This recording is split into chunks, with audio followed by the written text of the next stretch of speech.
എല്ലാവർക്കും നമസ്കാരം. ഞാൻ സരിത മഹേശ്വരൻ. ഇന്ന് ശ്രീകൃഷ്ണവിലാസ മഹാകാവ്യത്തിൻ്റെ 5-ാമത്തെ സർഗത്തിലെ 45ഉം 46ഉം ശ്ലോകങ്ങളാണ് നമ്മൾ പഠിക്കാൻ പോണത്. 2 ശ്ലോകങ്ങളിലും ഉപജാതി വൃത്തമാണുള്ളത്. കവി കാളിന്ദിയുടെ ഏറ്റവും ദുരിതപൂർണമായിട്ടുള്ളൊരവസ്ഥയെയാണ് വർണ്ണിച്ചു കൊണ്ടിരിക്കുന്നത്. കാളിയൻ്റെ സാന്നിധ്യം കാരണം അവിടേക്ക് ജീവജാലങ്ങളൊന്നും അടുക്കുന്നില്ല. മനുഷ്യർ മാത്രമല്ല, മൃഗങ്ങളും പക്ഷികളും അതുപോലെ തീരത്തുള്ള മരങ്ങളുമൊക്കെ വല്ലാതെ ക്ഷീണിതരാണ്. കാളിന്തി തീരത്തേക്ക് ആരും തിരിഞ്ഞു നോക്കാറില്ല എന്നാണ് വർണ്ണിച്ചു കൊണ്ടിരിക്കുന്നത്. തീർന്നിട്ടില്ല, അടുത്ത ശ്ലോകങ്ങളിലും അതൊക്കെ തന്നെയാണ് പറയണത്.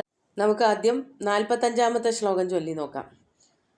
തസ്യാഃ പയഃ പാതുമധോവതീര്യ ലീഢാശിഖാസംഹതിഭിർവിഷഗ്നേ ദൃഷ്ടാക്ഷണം ദഗ്ധപടപ്രകാശ പരോക്ഷതാമശ്നുവതേ പയോദ. ആദ്യം പദച്ഛേദം നോക്കാം. തസ്യാ പയ പാദം അധ അവതീര്യ ലീഢാ ശിഖാസംഹതിഭി വിഷാഗ്നേ ദൃഷ്ടാ ക്ഷണം ദഗ്ധപടപ്രകാശ പരോക്ഷതാം അശ്നുവതേ പയോദ. കുറച്ച് കടുപ്പുള്ള വാക്കുകൾ ഇതിൽ കവി പ്രയോഗിച്ച് കാണാനുണ്ട്. പയോദ എന്നാണ് ഇതിൽ പയോദങ്ങളെ പറ്റിയിട്ടാണ് പറയണത്. പയോദങ്ങൾ എന്ന് പറഞ്ഞാൽ മേഘങ്ങൾക്ക് എന്താണ് ഇവിടെ വരുമ്പോൾ സംഭവിക്കുന്നത് എന്നുള്ളതാണ് വർണ്ണിച്ചിരിക്കുന്നത്. സാധാരണ കവികളെല്ലാവരും പറയും മേഘങ്ങൾ എന്ന് പറഞ്ഞാൽ സ്വയം നിലനിൽപ്പുള്ളതായ ഒരു വസ്തുവാണെന്നും ആ മേഘം വെള്ളമെടുക്കാൻ വേണ്ടിയിട്ട് ഓരോ നദികളിലേക്ക് വരുന്നു, വെള്ളമെടുക്കണു, തിരിച്ച് ആകാശത്തേക്ക് തന്നെ പോകുന്നു എന്ന രീതിയിൽ വർണ്ണിക്കാറുണ്ട്. അതായത് വെള്ളം കുറവാകുമ്പോൾ മേഘങ്ങൾ വന്ന് വെള്ളമെടുക്കും നദിയിൽ നിന്ന് എന്ന്. സാധാരണഗതിയിൽ ഇപ്പോൾ ആലോചിച്ച് നോക്കിയാൽ നമുക്ക് തോന്നും അങ്ങനെയൊന്നും പറ്റില്ല. മേഘമെന്ന് പറയുന്നത് വെള്ളം മാത്രമുള്ളതോ അല്ലെങ്കിൽ വെള്ളമില്ലെങ്കിലും നിലനിൽക്കാൻ പറ്റുന്ന ഒന്നല്ല. പലതിൻ്റെയും ഒരു ചേർച്ചയാണ്. ധൂമജ്യോതി സലിലമരുതാം സന്നിപാതക്വമേഘ എന്ന് മേഘസന്ദേശത്തിൽ കാളിദാസൻ പറഞ്ഞിട്ടുണ്ടെങ്കിലും വെള്ളം കുറയുന്ന സമയത്തൊക്കെ ഓരോരോ നദികളിൽ നിന്നും മേഘം വെള്ളം എടുക്കുന്നുണ്ട് എന്ന് കവി കാളിദാസനും പറഞ്ഞിട്ടുണ്ട്.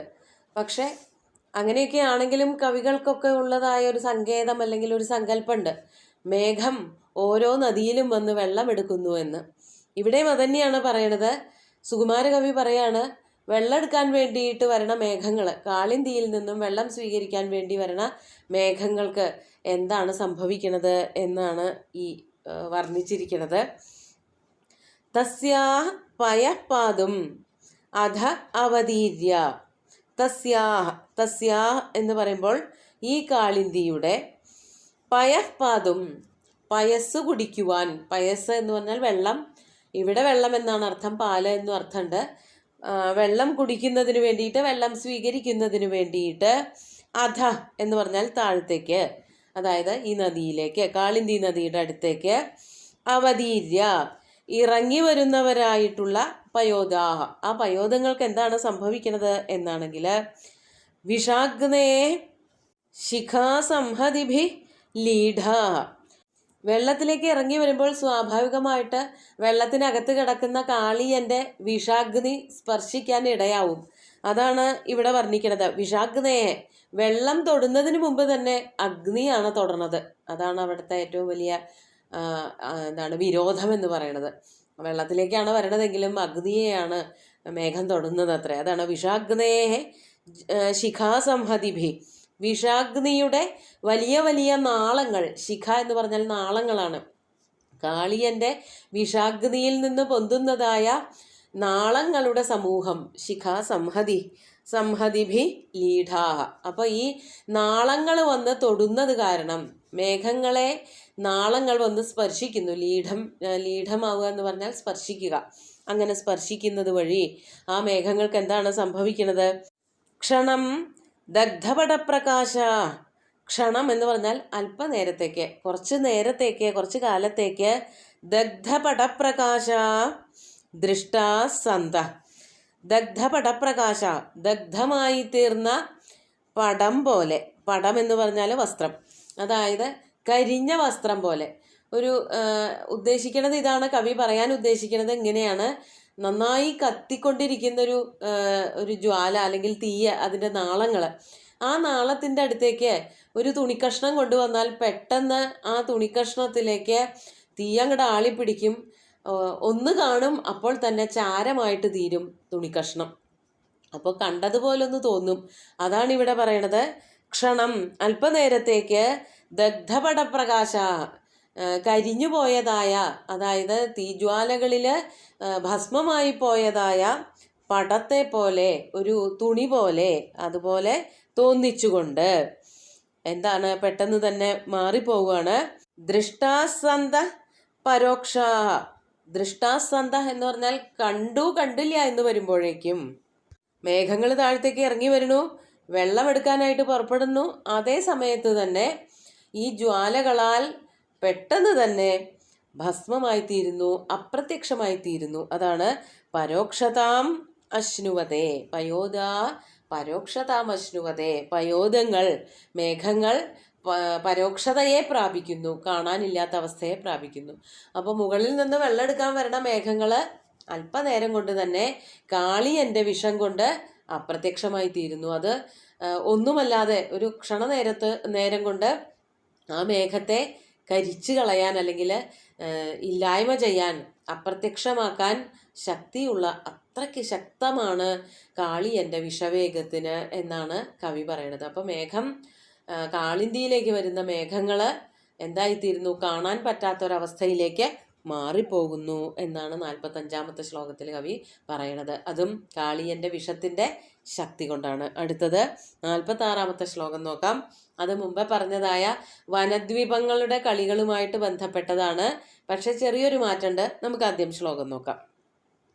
വനദ്വീപാവാരി വിഗാഹ്യ തസ്യ മധ്യന്തിനേ മജ്ജന കൗതുകേന കരോപനീതൈഃ കബളൈർബിസാനാം അദ്യാനുരുന്ധന്തി നിജാനജായ. ഇവിടെ ആദ്യം പദച്ഛേദം നോക്കാം. വനദ്വീപാ വാരി വിഗാഹ്യ തസ്യ മധ്യന്തിനേ മജ്ജന കൗതുകേന കരോപനീതൈഃ കബളൈഃ ബിസാനാം അദ്യ അനുരുന്ധന്തി നിജാ ന ജായ. ഇതിൽ കുറേ ഭാഗങ്ങൾ കഴിഞ്ഞ ഒരു ശ്ലോകത്തിൽ, അതായത് 42-ാമത്തെ ശ്ലോകത്തിൽ വനഹസ്തിയൂഥങ്ങളെ വർണ്ണിച്ചപ്പോൾ പറഞ്ഞത് തന്നെയാണ്. അവിടെ പറഞ്ഞതിൽ കുറച്ച് വ്യത്യാസപ്പെടുത്തിയിട്ട് ലേശം മാറ്റത്തോട് കൂടിയിട്ടാണ് ഇവിടെ പറയണത്. എങ്ങനെയാണ് ഇതിൻ്റെ അന്വയം വരണത് എന്നാണെങ്കിൽ, അദ്യ വനദ്വീപ, അദ്യ ഇപ്പോഴാകട്ടെ, ഈ കാലങ്ങളിലാകട്ടെ, അതായത് കാളിയൻ്റെ വരവോട് കൂടിയിട്ട് വനദ്വീപങ്ങൾ, കാട്ടാനക്കൂട്ടങ്ങൾ, മധ്യന്തിനെ ഉച്ച സമയത്ത്, മജ്ജന കൗതുകേന മുങ്ങിക്കുളിക്കാൻ, ആറാടിക്കുളിക്കാൻ ആഗ്രഹത്തോടു കൂടിയിട്ട്, തസ്യ വാരി വിഗാഹ്യ, അങ്ങനെ മോഹിച്ചു വരണ ചില കാട്ടാനക്കൂട്ടങ്ങൾ ആ വെള്ളത്തിൽ കുളിക്കുന്നുണ്ട്. കഴിഞ്ഞ 42-ാമത്തെ ശ്ലോകത്തിൽ കവി വർണ്ണിച്ചത് കാട്ടാനക്കൂട്ടങ്ങളൊന്നും വരണില്ല വെള്ളത്തിൽ കുളിക്കാനായിട്ട്, ഉച്ചയ്ക്ക് പോലും വരണില്ല. ഉച്ചയ്ക്കാണ് അവർക്ക് ഏറ്റവും ചൂട്. അവർക്കെന്ന് മാത്രമല്ല, എല്ലാ ജീവജാലങ്ങൾക്കും ഏറ്റവും കഠിനമായിട്ട് ചൂട് അനുഭവപ്പെടുന്നത് ഉച്ച സമയത്താണ്. അപ്പോൾ ഒന്ന് തണുത്ത വെള്ളത്തിലൊന്ന് മുങ്ങി കുളിച്ചാൽ കൊള്ളാമെന്ന് തോന്നാത്തവരാരുമില്ല. ആനകൾ സ്വച്ഛമായി കിടക്കുന്ന കാട്ടാറുകൾ കണ്ടാൽ അതിൽ ധാരാളമായിട്ട് ഇറങ്ങാറുണ്ട്. പക്ഷേ ഇറങ്ങാറില്ല എന്നാണ് 42-ാമത്തെ ശ്ലോകത്തിൽ പറഞ്ഞത്. എങ്കിലും ഇവിടെ പറയാണ്, അഥവാ ഇറങ്ങാൻ വരികയാണെങ്കിൽ അവർ കുളിക്കണതിൻ്റെ ഇടയ്ക്ക് മുങ്ങി കുളിക്കുകയൊക്കെ ചെയ്യും എങ്കിൽ പോലും, അതാണ് മധ്യന്തിനെ മജ്ജന കൗതുകേന വിഗാഹ്യ, വാരി വിഗാഹ്യ, വെള്ളത്തിൽ മുങ്ങി കുളിക്കുകയാണ് എങ്കിൽ പോലും കുളിയുടെ ഒപ്പം തന്നെ മറ്റു ചില കേളികളിലും അവർ ഏർപ്പെടാറുണ്ട്. എന്താണത്? കരോപനീതൈഃ ബിസാനാം കബളൈഃ നിജാ ജായാ ന അനുരുന്ധന്തി.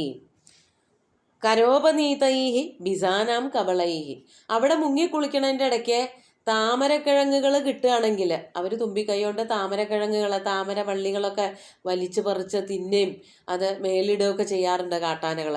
അങ്ങനെ കളിക്കുന്നതിൻ്റെ ഇടയ്ക്ക്, കുളിക്കണതിൻ്റെ കൂട്ടത്തിൽ കളിക്കണതിൻ്റെ ഇടയ്ക്ക് ഈ താമരക്കിഴങ്ങുകൾ വലിച്ചു പറിച്ചെടുക്കുകയാണ് എങ്കിൽ, അതാണ് കരോപനീതൈ, തുമ്പിക്കൈ കൊണ്ട് വലിച്ചെടുക്കുന്നതായ ബിസാനാം കബളൈ, താമരക്കിഴങ്ങുകളുടെ അല്ലെങ്കിൽ താമര വളയങ്ങളുടെയൊക്കെ കബളങ്ങൾ. കബളം എന്ന് പറഞ്ഞാൽ ശരിക്കും ഉരുള എന്നാണ് അർത്ഥം.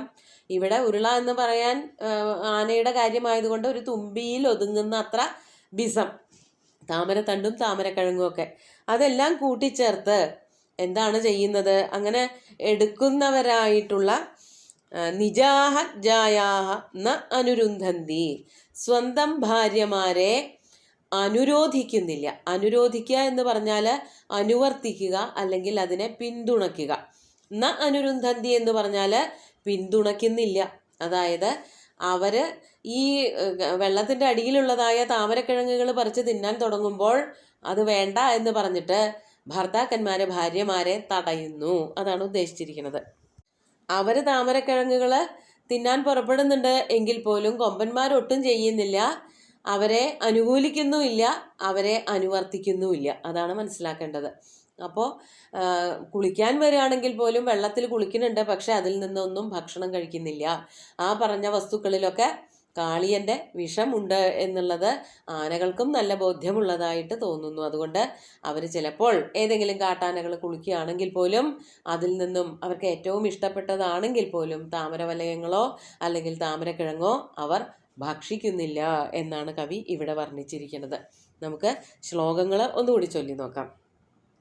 തസ്യാഃ പയഃ പാതുമധോവതീര്യ ലീഢാശിഖാ സംഹതിഭിർവിഷാഗ്നേ ദൃഷ്ടാക്ഷണം ദഗ്ധപടപ്രകാശ പരോക്ഷതാമശ്നുവതേ പയോദാ വനദ്വിപാവാരി വിഗാഹ്യ തസ്യ മധ്യന്തിനേ മജ്ജനകൗതുകേന കരോപനീതൈ കബളൈർബിസാനാം അദ്യാനുരുന്ധന്തി നിജാ നജായ. കാട്ടില്, അതായത് വൃന്ദാവനത്തില്, കാളിന്തിയിൽ സംഭവിക്കുന്നതായിട്ടുള്ള പല പല മാറ്റങ്ങളാണ് കവി വർണ്ണിച്ചു കൊണ്ടിരിക്കുന്നത്.